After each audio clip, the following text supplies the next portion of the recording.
The morning sun cast long shadows across the grounds of Adelaide Cottage as Catherine, the Princess of Wales, stood by the kitchen window, watching her children play in the garden.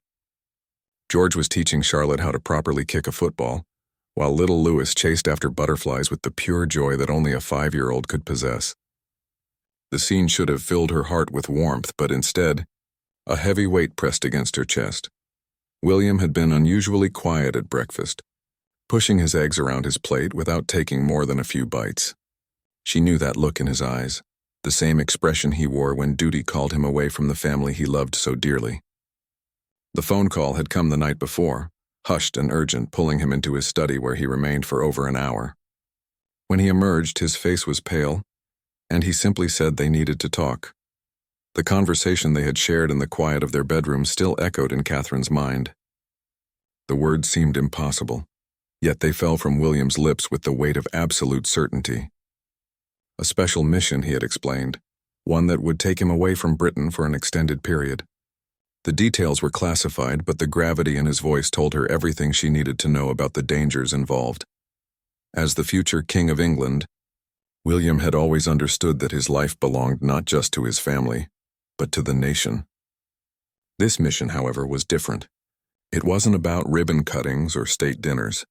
Intelligence sources had uncovered a plot that threatened the very foundation of the monarchy, and William's unique position and training made him the only person capable of handling the delicate diplomatic mission required to prevent it.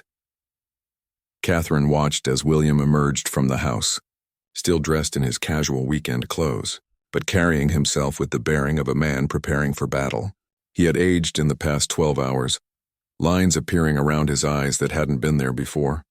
She knew he was thinking about his father, King Charles, and the weight of responsibility that would fall even more heavily on the family in his absence. The children noticed their father's approach and ran toward him with unbridled enthusiasm. George, now old enough to sense when something was different, looked between his parents with the intuitive wisdom of a child who had grown up understanding that their family was unlike others. Charlotte wrapped her arms around William's legs, demanding he join their game, while Louis babbled excitedly about the butterfly he had almost caught. William knelt down to their level, his voice gentle but serious as he began to explain that he would need to go away for a while. He didn't mention the danger, of course, or the sleepless nights Catherine would spend wondering if she would ever see him again. Instead, he spoke of important work that needed to be done, of serving their country and protecting the people they cared about. The questions came in a flood, as they always did with children. When would he be back? Could they come with him? Would he miss Charlotte's school play? George, with the responsibility that came with being the eldest, asked if he would need to take care of Mummy while Daddy was gone. The simple innocence of their concerns broke Catherine's heart all over again.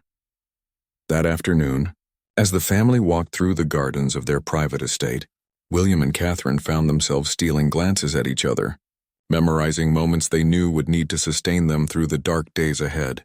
The mission was expected to last several months, possibly longer, and communication would be limited for security reasons.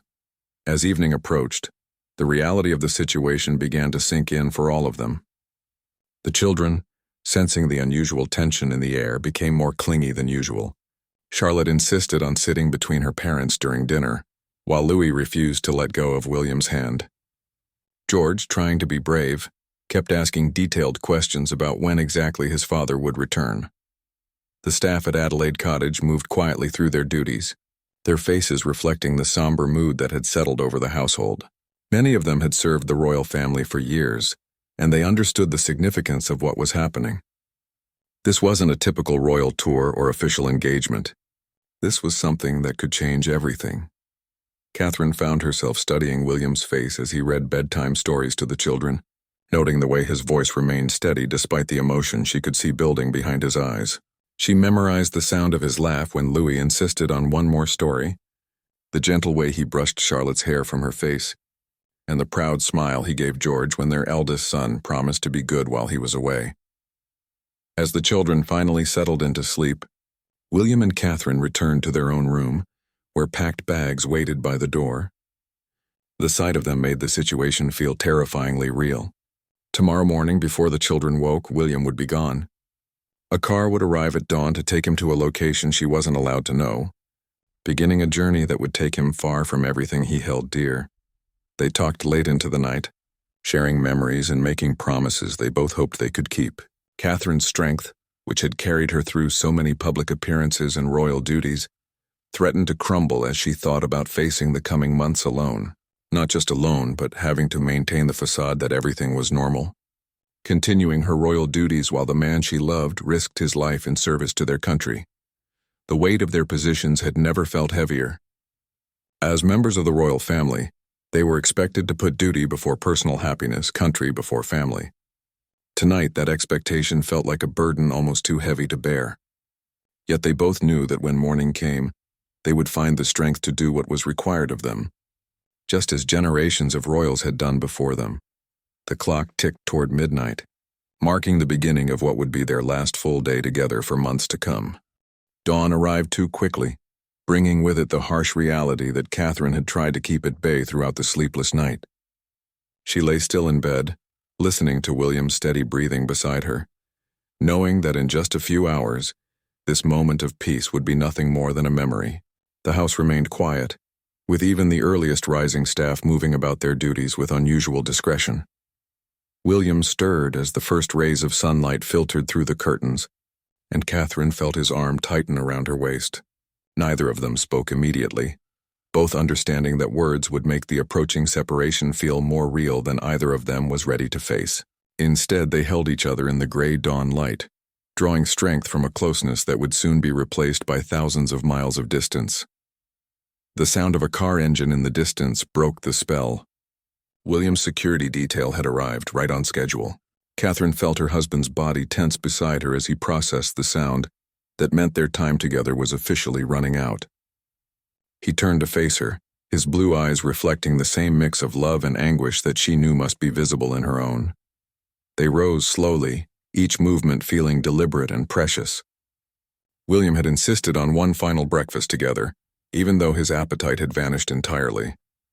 Catherine moved through the familiar routine of making tea and toast, her hands steady despite the trembling she felt inside. These ordinary domestic moments, which they had shared thousands of times before, now carried the weight of finality. George appeared in the kitchen doorway, still in his pajamas, his hair sticking up at odd angles. Something in his young face suggested he had sensed the approaching change, even in sleep. He climbed into William's lap without a word, and Catherine watched as her husband's composure nearly cracked. Charlotte and Louis followed shortly after, drawn by some invisible family instinct that told them this morning was different from all others.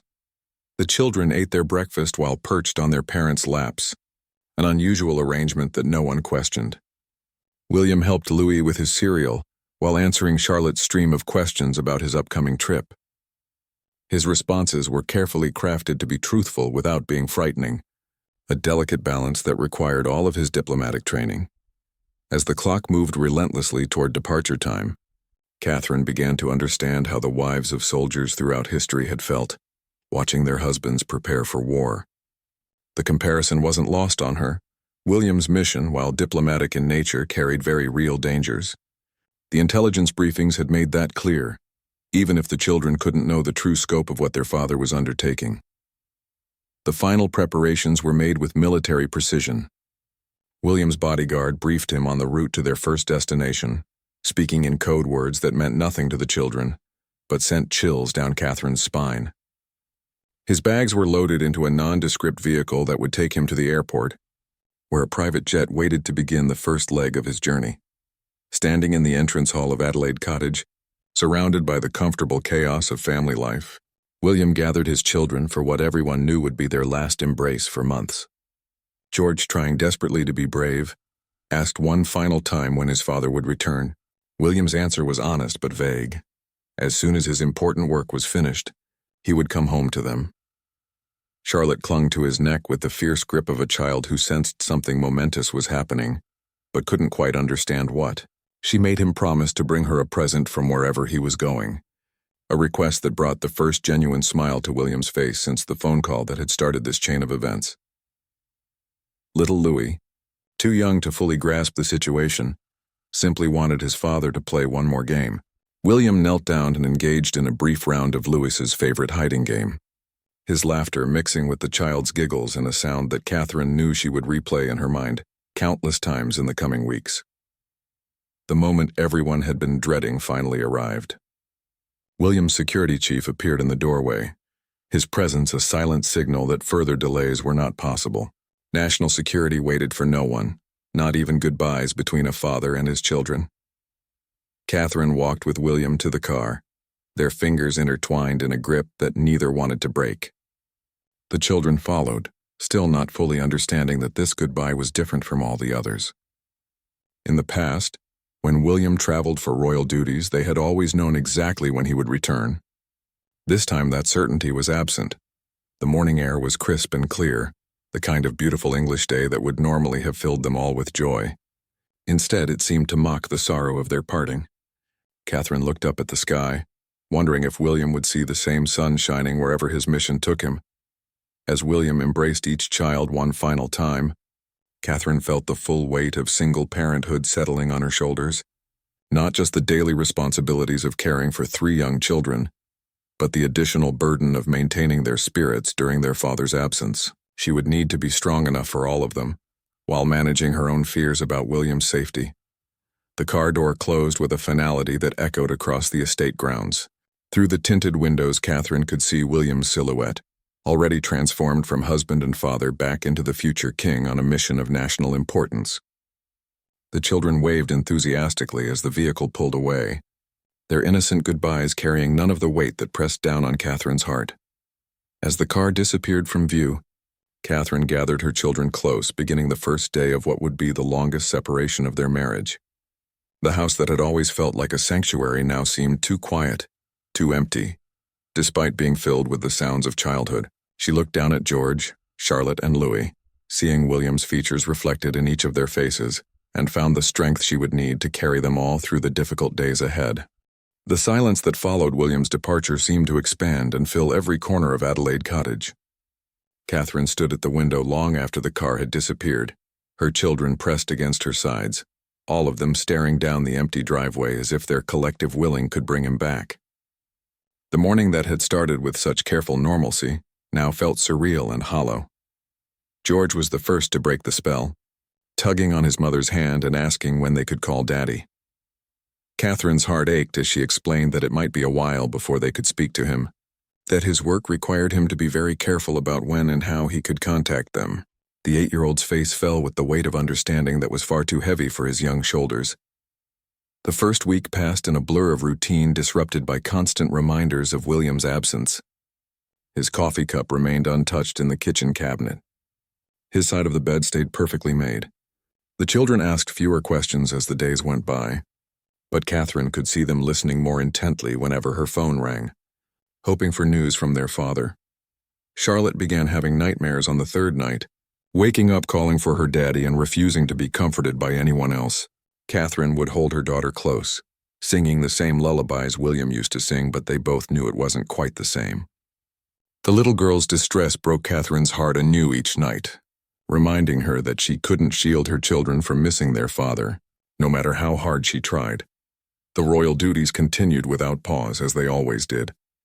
Catherine attended charity events and official functions, her public smile never wavering even as her private world felt increasingly fragile. The media noticed William's absence, of course, but the official explanation of extended diplomatic duties satisfied most inquiries. Only a select few knew the true nature and danger of his mission. Louis, being the youngest, adapted most quickly to the new routine, though he often wandered into William's study and stood staring at the empty chair behind the desk. Sometimes Catherine would find him there, holding one of his father's books and babbling to himself as if William were listening. These moments of innocent hope were both beautiful and heartbreaking. 2 weeks into William's absence, King Charles visited Adelaide Cottage. The king's face showed the strain of knowing his son was in danger, while being unable to share that burden with anyone outside the highest security circles. He spent hours playing with his grandchildren, his presence bringing them some comfort, but Catherine could see the worry etched in every line of his face. During a quiet moment while the children napped, Charles confided in Catherine about the weight of sending his son into harm's way. The intelligence reports that had necessitated William's mission painted a picture of threats that could destabilize not just the monarchy, but the entire nation. Yet knowing the importance of the mission didn't make the personal cost any easier to bear. The first communication from William came 3 weeks after his departure, delivered through such secure channels that Catherine wasn't even allowed to keep the message. She was driven to a government facility where she sat in a windowless room and read words that had traveled through encrypted networks and multiple security clearances before reaching her eyes. The message was brief, professional, and revealed nothing about his location or circumstances, but it ended with words that brought tears to her eyes. "Tell our children I love them more than all the stars in the sky."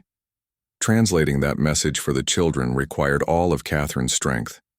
She gathered them in the sitting room where they often read together as a family, choosing her words carefully to convey their father's love without revealing the complicated and dangerous circumstances that prevented him from calling them directly. George listened with the serious expression he wore when trying to understand adult concerns. While Charlotte simply wanted to know if Daddy was thinking about her specifically, the weeks turned into a month, then 2 months. Catherine developed a routine that helped structure their days and keep the children's spirits up. Morning lessons with their tutors, afternoon activities in the garden, evening stories by the fireplace. She threw herself into her royal duties with renewed energy, finding that helping others gave her strength to cope with her own challenges. The British public, unaware of the true situation, began to comment on Catherine's increased visibility and the obvious absence of William from official events. Social media buzzed with speculation, but the royal family's ability to maintain privacy when necessary served them well. The official line held firm, and most of the public accepted that William was engaged in important diplomatic work abroad.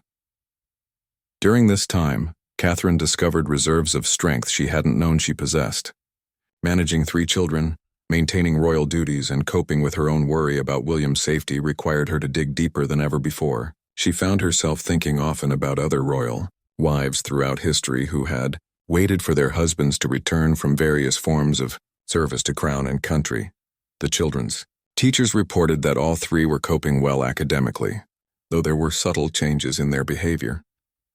George had become more protective of his younger siblings, often helping them with tasks that used to be William's responsibility. Charlotte threw herself into her art projects with unusual intensity, creating dozens of drawings that she announced were presents for Daddy's return. Louis developed an attachment to one of William's old sweaters, carrying it around the house and insisting it be present during story time. One evening, as Catherine tucked Charlotte into bed, her daughter asked the question that had been haunting all of them. "Mummy, what if Daddy doesn't come back?" The directness of the inquiry, delivered in a 6-year-old's matter-of-fact tone, nearly broke Catherine's carefully maintained composure. She sat on the edge of the bed and found herself drawing on every ounce of faith she possessed as she assured her daughter that Daddy would indeed come home to them. The second month of William's absence drew to a close. Catherine began to understand that this experience was changing all of them in ways both subtle and profound. The children were learning independence and resilience, qualities that would serve them well as future members of the royal family. She herself was discovering capabilities she had never been forced to test. Yet none of these silver linings could diminish her longing for her husband's safe return, or her growing concern about the mission that kept him away from them. The third month of William's absence brought unexpected challenges that tested Catherine's resolve in ways she could never have imagined. Charlotte fell seriously ill with pneumonia, and as Catherine sat by her daughter's hospital bedside through long nights of fever and labored breathing, the absence of William felt like a physical ache. She found herself making medical decisions alone, comforting a scared little girl who kept asking for her daddy, all while maintaining the public facade that everything was under control. The doctors at the private hospital where Charlotte was treated were discreet and professional, but Catherine could see the questions in their eyes. Where was the Prince of Wales during his daughter's illness? The cover story about diplomatic duties seemed thin when a child's health was at stake. Catherine deflected their unspoken inquiries with the grace she had learned through years of royal training. But privately she felt the weight of carrying this burden alone. George and Louis visited their sister every day, bringing drawings and small gifts from home. George, wise beyond his years, seemed to understand that his mother needed extra help during this difficult time. He took charge of Louis during the hospital visits, reading him stories and playing quiet games while Catherine focused on Charlotte. The 8-year-old's maturity broke her heart even as it filled her with pride. During Charlotte's illness, Catherine received her second communication from William, delivered through the same secure channels as before. This time the message contained a barely controlled desperation that leaked through even the most professional diplomatic language. He had been informed of Charlotte's condition and was requesting permission to return temporarily, a request that had been denied due to the critical nature of his mission's current phase. Reading those words in the sterile government facility, Catherine felt the full weight of their position for perhaps the first time. They were not just a family dealing with a medical crisis. They were representatives of the Crown whose personal needs came second to national security. The knowledge that William was suffering too, unable to be present during their daughter's illness, somehow made her own burden both heavier and more bearable.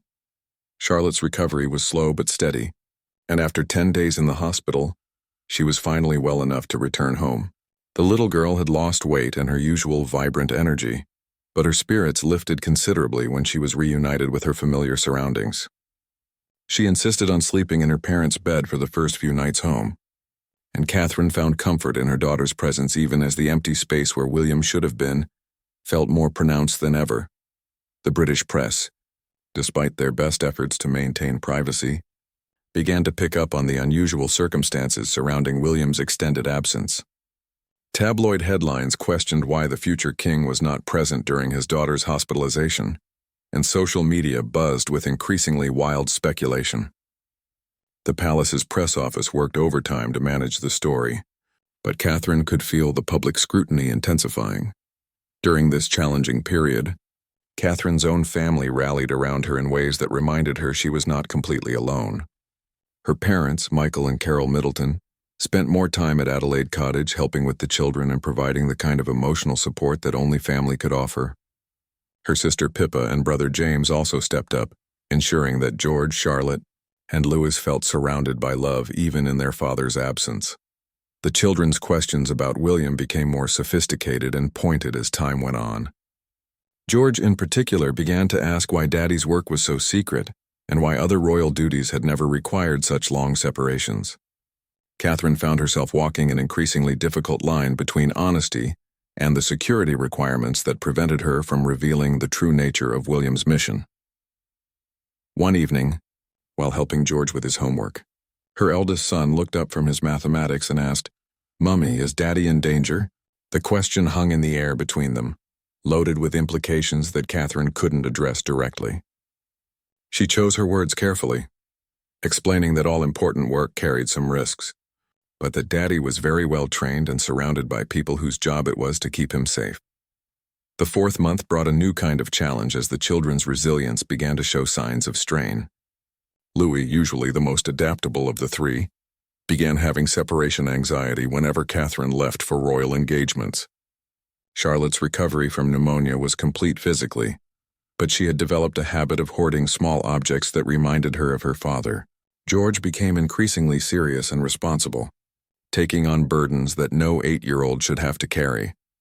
Catherine found herself questioning whether they were asking too much of the children, whether the cost of William's mission was fair to impose on such young lives. She discussed these concerns with King Charles during one of his regular visits, and found him grappling with similar doubts. The king confided that he lay awake at night wondering if there had been another way, some alternative that wouldn't have required separating a father from his young family. The intelligence. Reports that trickled back through secure channels painted a picture of William's mission that was both promising and concerning. Progress was being made on the diplomatic front, but new complications had arisen that extended the timeline beyond original estimates. Catherine learned to read between the lines of these carefully worded updates, understanding that each delay meant more weeks or possibly months before William could return home. During this time, Catherine's public duties took on new meaning for her. She found herself particularly drawn to charities that supported military families and children dealing with absent parents. Speaking with other mothers who were coping with similar separations gave her both perspective and strength. She realized that while their circumstances were unique, the emotional challenges they faced were shared by countless families around the world.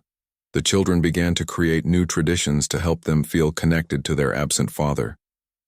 They started a family journal where each of them would write or draw something every day to share with William when he returned. Charlotte insisted on setting a place for him at dinner each night, maintaining that it would help him know he was missed. George began reading the same bedtime stories that William used to read, keeping their father's voice alive in their evening routine. As the fourth month drew to a close, Catherine realized that this experience was fundamentally changing their family dynamic. The children were learning to depend on each other in new ways, and she was discovering capabilities she never knew she possessed. Yet none of these positive developments could diminish her longing for William's return or her growing concern about the toll his extended absence was taking on all of them. The question that haunted her quiet moments remained unanswered.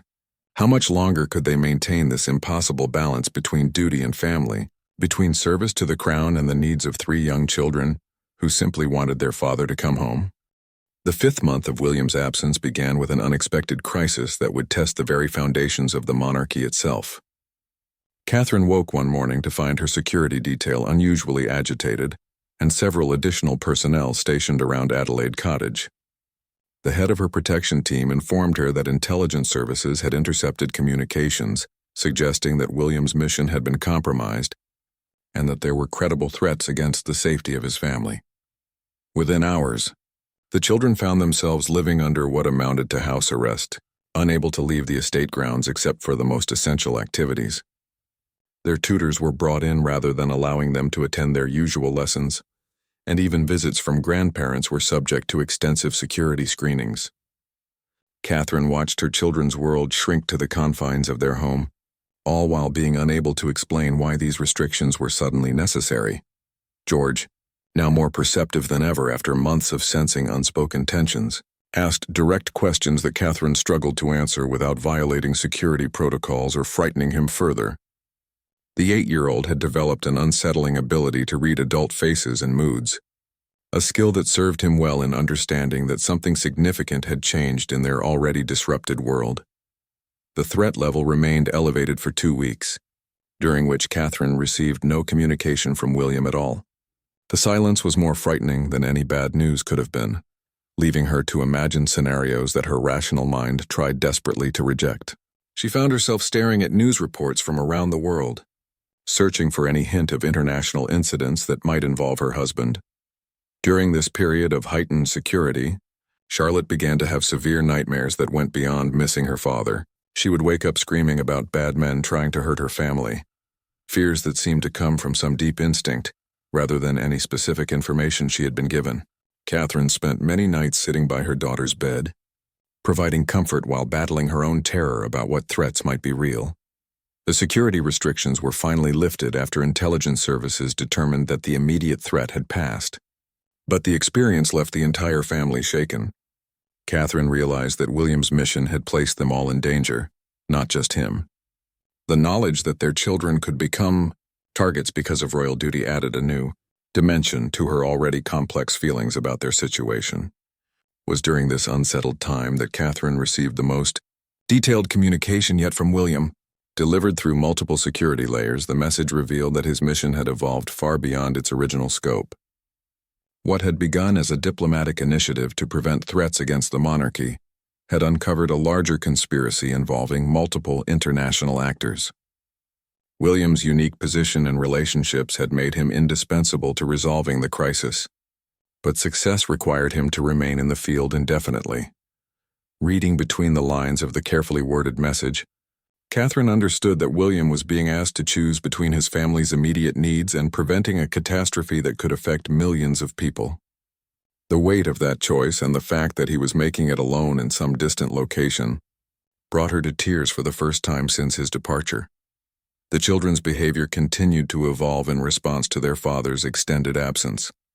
Louis, now approaching his 6th birthday, had stopped asking when Daddy would come home, a development that broke Catherine's heart more than his constant questions ever had. Charlotte threw herself into planning an elaborate birthday party for Louis, insisting that it would be perfect enough to bring their father back. George began asking serious questions about royal duty and whether being part of the royal family was worth the sacrifices it demanded. Catherine found herself having conversations with her eldest, son that she never expected to have for many years yet. George's questions about duty, service, and sacrifice required her to examine her own beliefs about their role in the world. She struggled to help him understand concepts that she herself was still grappling with in light of their current circumstances. The fifth month also brought changes in how the British public perceived William's absence. Initial acceptance of the diplomatic mission explanation had given way to increasing speculation and criticism. Social media campaigns questioned why the future king's work required such secrecy and such prolonged separation from his family. Catherine found herself defending decisions she hadn't made and explaining circumstances she couldn't reveal. During this challenging period, Catherine's relationship with King Charles deepened in unexpected ways. The shared burden of knowing the truth about William's mission and the threats facing the family created a bond between them that went beyond typical royal protocol. Charles became not just a grandfather to her children, but a source of strength and wisdom for Catherine herself. The king confided in her about his own experiences with duty versus family during William's childhood, sharing regrets about times when royal obligations had taken precedence over paternal presence. These conversations helped Catherine understand that the current crisis was part of a larger pattern of sacrifice that had defined the royal family for generations. As Louis's birthday approached, Catherine threw herself into planning the celebration with an intensity that surprised even her closest staff. She seemed determined to create joy and normalcy for her youngest child, even as the shadow of William's absence hung over every detail. The party would be held at Adelaide Cottage, with only family and closest friends in attendance, but Catherine planned it as if it were a state occasion. The night before Louis's birthday, Catherine received another brief communication from William. This one contained a single line that devastated her. "Tell Louis I'm sorry I can't be there for his special day." The stark pain in those words, transmitted through layers of encryption and security protocols, revealed the depth of William's own anguish at missing these precious family moments. Explaining to a 5-year-old why his father couldn't attend his birthday party required Catherine to reach depths of strength she didn't know she possessed. Louis accepted the explanation with the resilience that had characterized all the children's responses to their father's absence. But Catherine could see the disappointment in his young eyes. The birthday celebration itself was both joyful and heartbreaking. Louis delighted in his presence and the attention from family members, but there was an empty chair at the head of the table that seemed to overshadow everything else. Catherine watched her youngest son blow out his candles and make a wish, and she knew without asking what he had wished for. As the 5th month drew to a close, Catherine realized that they had crossed a threshold from which there might be no return. The children were adapting to life without their father in ways that suggested they were beginning to accept his absence as a permanent condition rather than a temporary separation.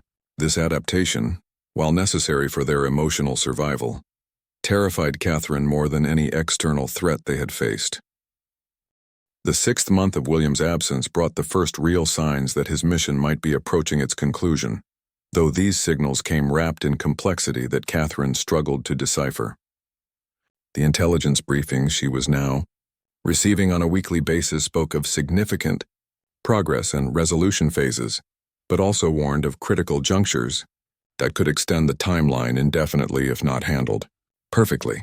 During this time, Catherine noticed profound changes in her children that went far beyond simple adaptation to their father's absence. George had begun to demonstrate leadership qualities that seemed beyond his years, naturally taking charge during family activities and showing protective instincts toward his younger siblings. Yet this maturity came at a cost. The carefree childhood that should have been his birthright was disappearing under the weight of premature responsibility. Charlotte's artistic talents had flourished during William's absence, but her drawings had taken on themes that revealed the depth of her emotional processing. Her sketches often featured families separated by vast distances, with tiny figures reaching across empty spaces toward each other. When asked about these drawings, she would simply say they were pictures of missing, a phrase that broke Catherine's heart every time she heard it. Louis, now 6 months older and visibly taller, had developed an unusual attachment to maps and globes. He would spend hours staring at the world atlas in William's study, tracing his finger across continents and asking questions about faraway places. Catherine recognized that her youngest child was trying to understand the vast world that had swallowed his father, creating mental connections to a parent who had become more concept than presence. The strain of maintaining royal duties while managing the children's needs single-handedly was beginning to show in ways that Catherine could no longer hide completely. Her staff noticed that she had lost weight, that her famous composure occasionally slipped during private moments, and that she sometimes stood at windows staring into the distance with an expression of profound longing. It was during this period that Catherine received a communication from William that changed everything. Hidden within layers of diplomatic language was a message that only she would understand. He had discovered something during his mission that would require him to make an impossible choice. The conspiracy he had been sent to investigate reached much higher than anyone had suspected, implicating individuals at the very heart of the British establishment. The revelation that people they had trusted, individuals who moved in their closest circles, might be involved in the threats against the monarchy shook Catherine's faith in ways she hadn't expected. William's message suggested that his return might bring danger not just to himself, but to their entire family. The mission that was supposed to protect them had instead revealed that their enemies were closer than anyone had imagined. During the children's half-term holiday, Catherine made the difficult decision to take them to Balmoral, the Scottish estate where William had spent many happy childhood summers. She hoped that the change of scenery and the comforting presence of family history might provide some respite from the tension that had built up at Adelaide Cottage. The children were excited about the trip, though George asked pointed questions about why they were leaving home so suddenly. At Balmoral, surrounded by the wild beauty of the Scottish Highlands, Catherine found moments of peace that had been elusive for months. Watching her children run freely across the moors, hearing their laughter echo off ancient stone walls, reminded her of why William's sacrifice was necessary. These children would one day inherit this legacy, and his mission was partly about ensuring they would have something worthwhile to inherit. During their stay at Balmoral, King Charles joined them for several days, bringing with him news that he could share only with Catherine during their private walks across the estate. William's mission had reached a crucial phase where success or failure would be determined in the coming weeks.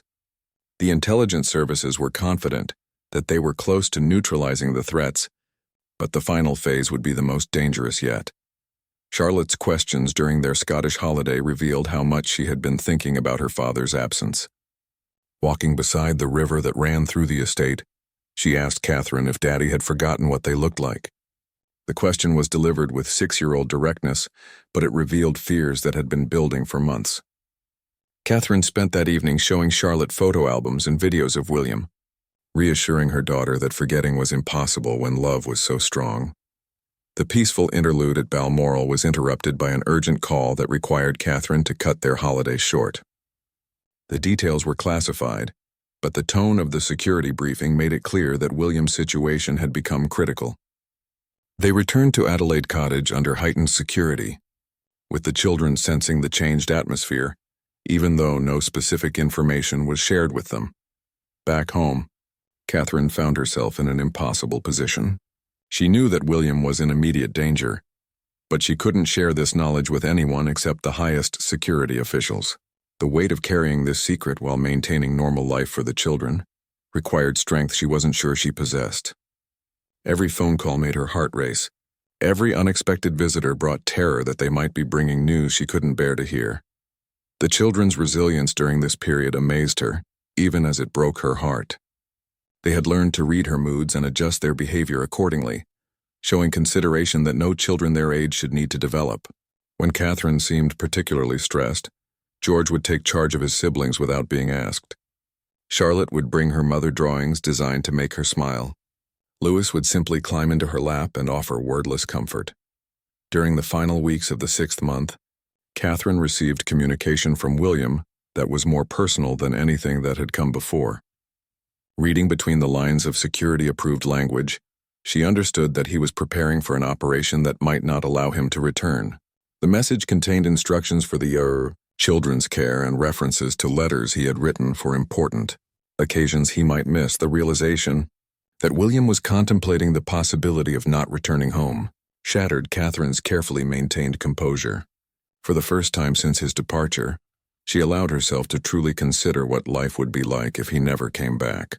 The thought of raising 3 children alone, of explaining to them that their father had died serving his country, seemed unbearable.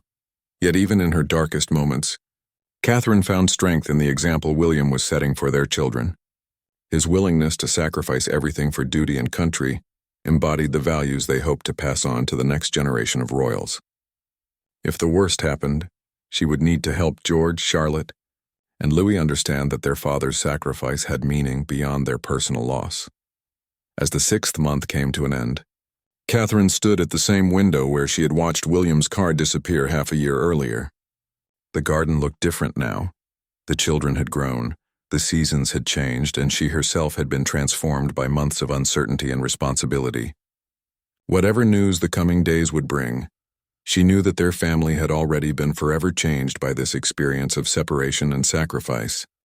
The 7th month began with an unusual stillness that Catherine had learned to recognize as the calm before significant events. Her security detail moved with heightened alertness, and the frequency of encrypted communications increased dramatically. Something was happening in William's mission, though the exact nature remained hidden behind layers of classification that even she couldn't penetrate. On a gray Tuesday morning in early autumn, Catherine was in the garden with the children when her personal protection officer approached with the expression she had come to dread.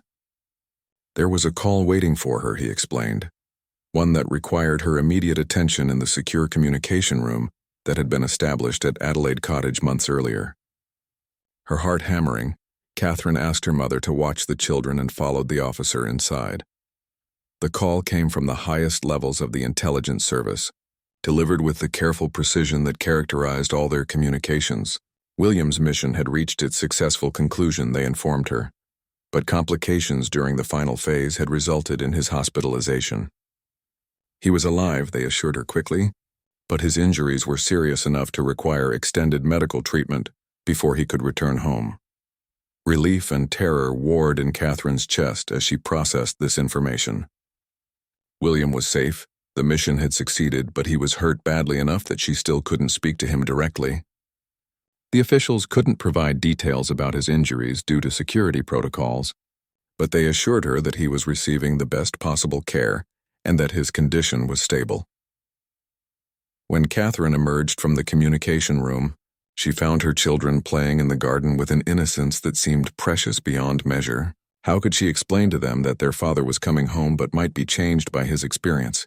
How could she prepare them for a reunion that would be both joyful and potentially heartbreaking? The next few days brought a trickle of additional information.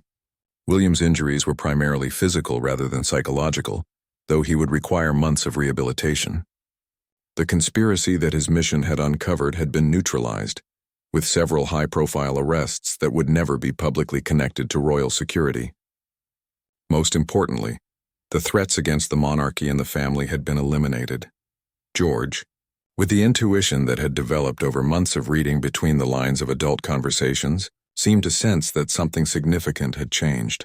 He began asking more specific questions about when his father would return, displaying a hope that had been carefully guarded during the darker periods of uncertainty.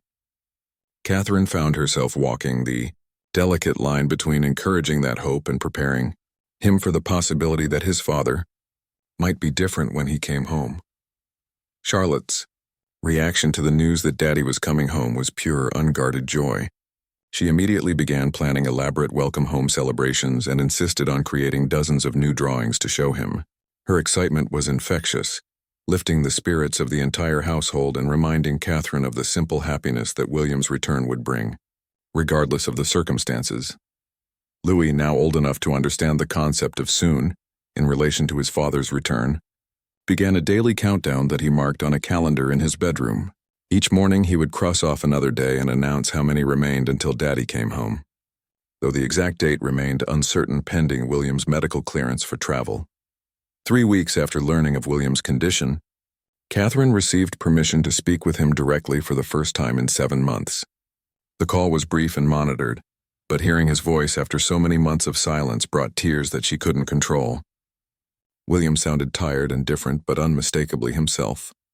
He asked about each child individually, wanting details about their growth and development during his absence. The conversation was necessarily limited, but William managed to convey both his love for his family and his eagerness to return home. He also hinted at changes in himself that the mission had wrought, preparing Catherine for the fact that the man who returned might carry new burdens and different perspectives than the one who had left.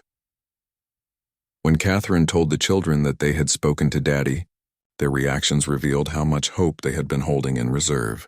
George asked serious questions about his father's health and whether he was really safe now.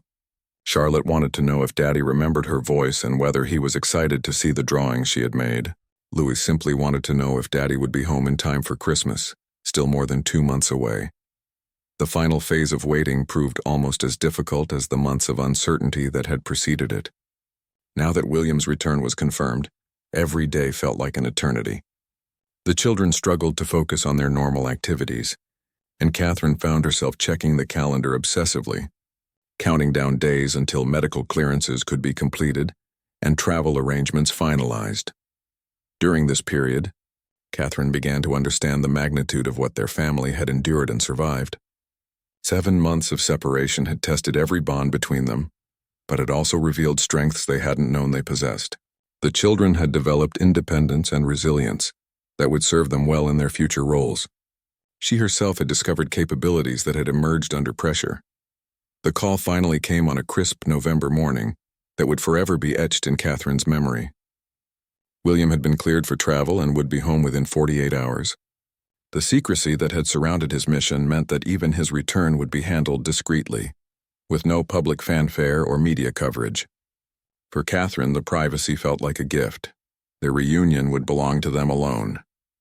The children's excitement over the final day of waiting was almost unbearable to witness. They couldn't sit still, couldn't focus on anything except the approaching moment when their father would walk through the door. Catherine shared their anticipation while also feeling nervous about how the reunion would unfold. 7 months had changed all of them in ways both subtle and profound. On a gray afternoon that felt heavy with possibility, Catherine stood at the same window where she had watched William leave 7 months earlier. This time her children pressed against her sides, all of them watching the driveway with an intensity that seemed to will his appearance.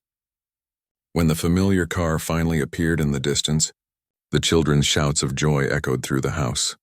William emerged from the car moving carefully, clearly still recovering from his injuries, but his face lit up with pure happiness as he saw his family waiting for him.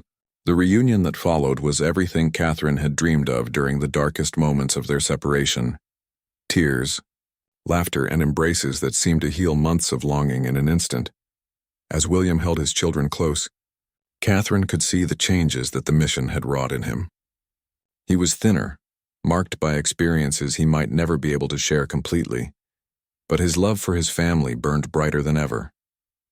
The separation had tested them all, but it had also proven that some bonds are strong enough to survive any challenge. That evening, as they sat together around the dinner table for the first time in 7 months, Catherine understood that they had not simply returned to their old life. They had all been transformed by this experience of sacrifice and separation, emerging stronger and more appreciative of the precious normalcy of family life. The farewell that had shattered their world had ultimately made them more resilient, more grateful, and more committed to the love that bound them together.